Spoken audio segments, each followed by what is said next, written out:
এই যে ১০ ঘন্টার রান্না কিভাবে ১ ঘন্টায় করবেন তার একটা কেরামতি। দেখেন যে ১ম এই আমি খিচুড়ি এটা আর এটা হলো ভাত। আর এটা হলো এমনই ঢাকনা যেটা খোলা যাবে। খিচুড়ি করতে হলে এটা দিয়ে রাখতে হবে, যখন বলক উঠবে তখন নামিয়ে ফেলতে হবে। তারপরে আলাদা জাল দিতে হবে। এটা হলো ভাত, আপনি চাল একবারে ধুয়ে এই যে মেরে রাখলেন।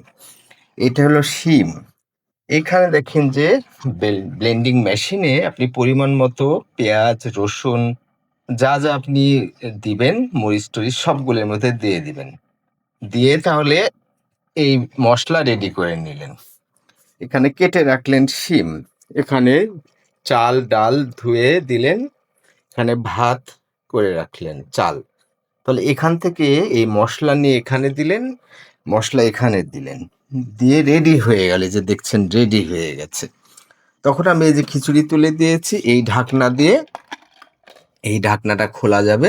তাহলে যখন বলক উঠেছে তখন আমি ঢাকনাটা খুলে ফেলেছি, তারপরে জাল দিয়েছি। খিচুড়ি হয়ে গেছে। এখন আমি ভাত দিয়ে দিব অথবা এটা দিয়ে দিব। আর এখানে মশলা আপনি বেটে নিয়েছেন ব্লেন্ডার দিয়ে। ১০ ঘন্টা এভাবে রান্না করতে পারেন। আমি সক্রেটিস, আমি আপনাদের শেখাচ্ছি। আপনার সক্রেটিস হওয়ার দরকার নেই। সক্রেটিস হতে গেলে সারা জীবন আপনাকে বিসর্জন দিতে হবে।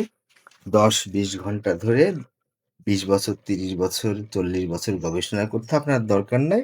আমার ভিডিও দেখে আপনি এইসব জিনিসগুলো শিখে নিতে পারেন, স্বাস্থ্য থেকে শুরু করে সব বিষয়ে।